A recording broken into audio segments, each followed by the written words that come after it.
Welcome, friend, to Life and Liberty Radio. I'm David Householder, here to encourage your pursuit of happiness.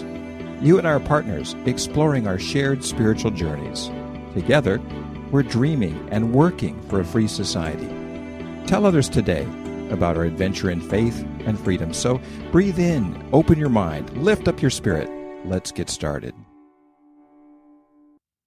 Well, let's take a little 5 or 10 minute trip to Switzerland. It's kind of a nice thing to do today.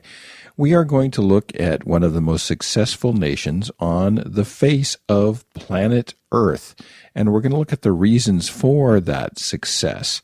Switzerland, where I've been probably 3 or 4 times, is stunningly beautiful to start with, but it's a multicultural country. A lot of people don't realize this. There are 4 national languages. In Switzerland, there's Italian, there is French, there is German, and Romansh. These 4 languages are official and appear on a lot of documents. And we're going to look at why Switzerland is so successful. And what can we learn from this? First of all, I'd like you to show me a Swiss soldier who is serving away from his homeland. It's not going to be easy to do because the truth is it's a national guard. It's not an imperial army, and there's such a huge, huge difference between the two. The founding fathers of the United States intended for us to have a national home guard, not an imperial army.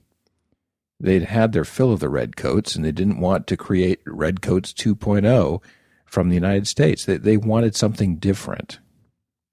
There were 1,300 some engagements, battles in the Revolutionary War, which went on for many, many years, and only a few dozen were actually fought by American regular troops under George Washington. The rest were situations where local militia repelled the number 1 superpower on Earth, and that would have been the United Kingdom, Great Britain, and the Redcoats.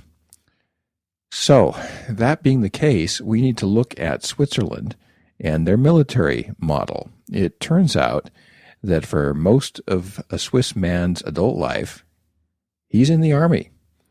But it's not an army as you and I know of it. It's not an imperial army. It's not the Redcoats. It's a National Guard. It's a militia. Now, the original plan of the Founding Fathers was to have a militia, not too informal, because that would be chaotic. There was to be some organization locally, but not too organized. That would lead to the Redcoats. So what they thought was, it came through a man named George Mason. Now, George Mason University, of course, is a prominent university in Virginia named after George Mason. And George Mason was responsible for writing the Virginia Declaration of Human Rights. And in one of those articles, George Mason articulates what became the core of the Second Amendment. And the Second Amendment has to do with the right to bear arms, but it has nothing to do with duck hunting or protecting your house against burglars. It has everything to do with forming a local informal militia. George Mason said in the Virginia Declaration, and wrote out, that a standing army is injurious to liberty and to a free state. That's very true, because when you have an empire, an imperial army, that leads to empire. Empire is the enemy of republic. And our founding fathers wanted us to have a republic. They shot for it, but we ended up being the Redcoats for the whole world. And we look at Switzerland, and Switzerland has been able to hold on to the same model that the Founding Fathers were looking at, and that was the model of a home guard. And as I was visiting my friend Beda Hoffmann, who's a family friend of mine, who lives outside of Bern, which is just a beautiful, beautiful city in Switzerland, he showed me the cabinet where he keeps his machine gun. That's part of being an adult male in Switzerland, is to have a gun, a military-grade weapon in your house, in a special closet. And for a certain period of time every year, they gather and they train together. And they come up with defense plans, and they figure out how they're going to defend the area. But the truth is they don't have much experience in that because it's been 450 years since anyone has dared attack the Swiss. Why? Because every man is armed and every man is defending not some foreign country, but his home neighborhood. I think that is so important. You're going to fight differently defending your home neighborhood from how you'd fight in Afghanistan. It's just the truth. And so the Swiss have succeeded militarily more than any country on earth. And it wasn't by building up gigantic missiles or a gigantic, humongous kind of military or aircraft carriers or any of that kind of stuff.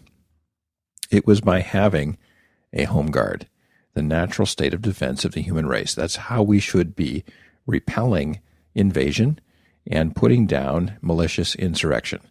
That's the way that should work. And the Founding Fathers understood that.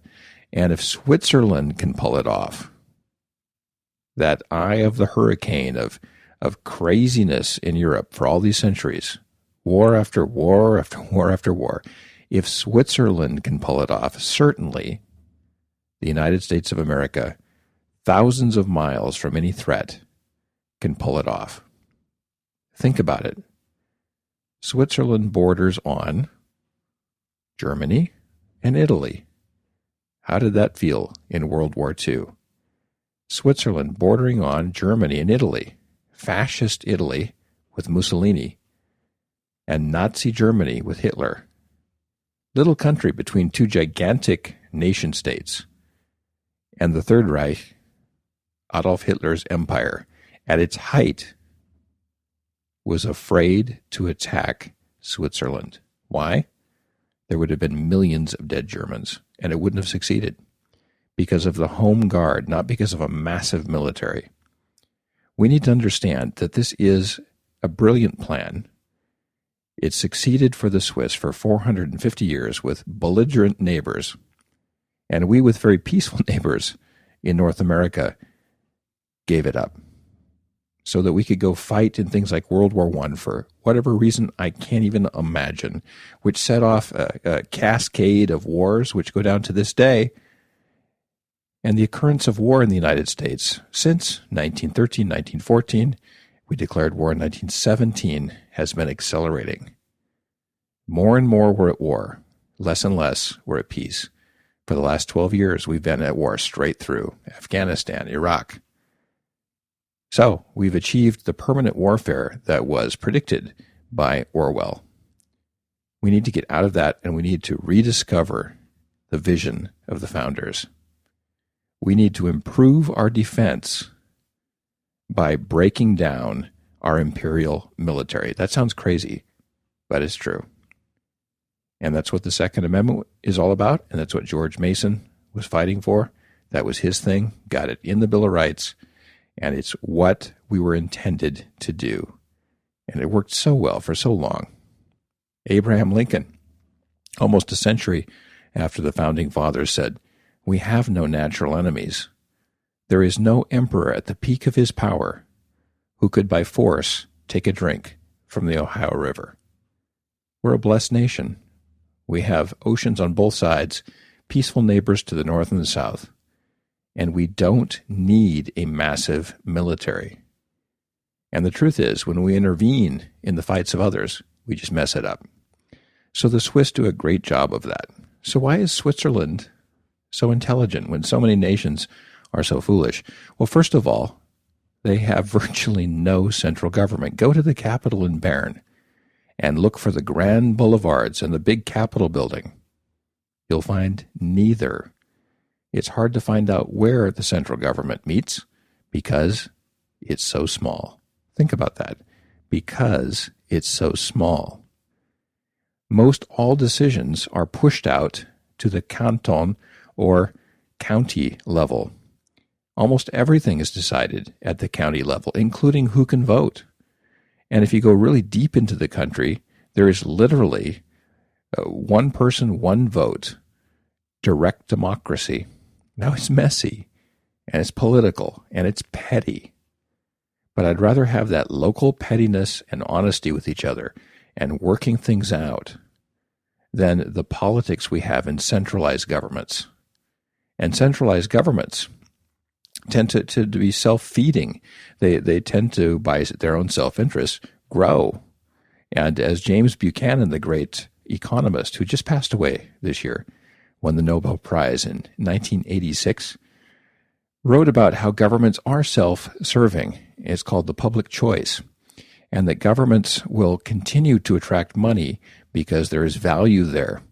And that complex will grow and grow and grow to the point where the public sector will suffocate the private sector and squish out all human rights. And it will completely overwhelm the rest of society.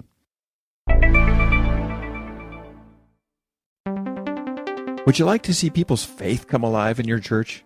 Wouldn't it be good to see new people make friends and see people learn as they grow in the content of our faith?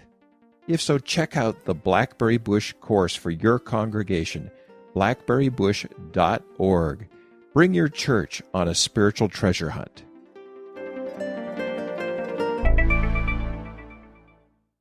And that's exactly what the Swiss have not done. The Swiss, there's almost nobody in Switzerland who can name the national leaders of their country. Can you name one?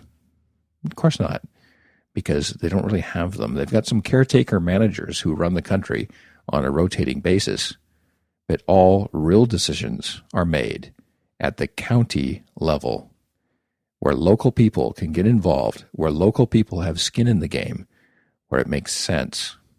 So they believe in a home guard. They believe in decentralized government. And they also believe in sound currency. So those three things are really, really key.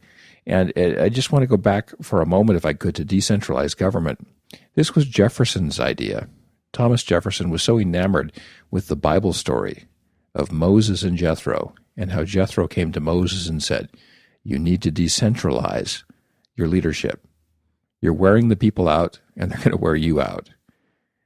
Turn them into groups of 10 and 50 and 100 rather than thousands, and let them solve their disputes at the local level. Push it out as far as you can. This was the idea of the 10th Amendment. The 10th Amendment says, unless this is specifically laid out in the Constitution for the federal government to do things, everything else is reserved for the states and the individuals. Push it out to the local level. The truth is, the best solutions are closest to home. Let me say that again. The best solutions are closest to home. So we need to admire the sense of a home guard and decentralized government. And we also want to look at sound currency. That's why it's so expensive if you go to Switzerland, because your dollar isn't worth very much. Imagine that. In fact, the gas prices just spiked 50, 60 cents recently. And why is that? Is it because oil has become more valuable? No. It's because oil is traded in dollars on the world market, and the dollar is worth less and less every day. Why? Because our Federal Reserve Chair, Bernanke, continues to print money with nothing to back it. Now, if you have a certain amount of value in the economy, a certain amount of goods and services, and you increase the money supply, you throw off the balance between value and money. And what happens? Your money is worth less. It's a very cruel tax, which the government uses to basically exploit the lower and middle classes of the economy by taking away their savings and taking away their wages. It needs to end. It really does. So Switzerland, not such a bad place. Switzerland, a country that has not been invaded for 450 years because people are afraid to. A country that decentralizes its government. A country that cares about sound currency and bank secrecy, which I think is important. It's none of the government's business what money you have in an account. But you go to most every other country in the world, and they want to know exactly what it is, and you need a note from the feudal lord, the medieval lord. I'm being facetious, but you need a permission slip from the government to move anything more than $10,000 around. Was this the vision of the founders of a free society? Land of the free? Home of the brave? I don't think so. It's not what they had in mind. So, as we look at all of these things, one final thing. There is no industrialized country on earth with less college graduates than Switzerland. And there is certainly no nation on earth with a more prosperous populace. Why is that? Truth is, not everyone is cut out for college. And when you make these decisions on the local level as to who gets to go to college and who doesn't, as opposed to a federal, American, continent-wide program, you make these decisions at the local level. These people know the young people. They say, this person's ready for college. This person's not. This person needs to go to trade school. This person's skilled in handwork. This person's a natural salesperson, doesn't need to go to school at all. Let's put her to work. So when you look at local decisions, they create healthy decisions about education, healthy decisions about how to move people forward in life. So next time the government tells you, hey, we need to get everyone to go to college to compete, think about Switzerland. The next time the government says we need to increase the military budget, otherwise we won't be safe, think about Switzerland. The next time the government launches a massive central program for something rather than letting the counties decide, the neighborhoods decide, and individuals decide, think about Switzerland. The next time you see your dollar melting away and buying less and less gasoline, think about Switzerland. It's ironic that a country in old Europe was able to implement the vision of the American founding fathers and make it work. Well, that's all for today on Life and Liberty Radio. Thanks so much for sharing this part of your spiritual journey with me. Now, the views on this program are not necessarily those of my advertisers, sponsors, places I work or do business with. They're purely my own, but I'm sharing them with you, so share your ideas with me. Write me on Twitter at Liberty House, LIBERTYHOUS, no E. Until next time, let's continue dreaming and working for a free and spiritually grounded society.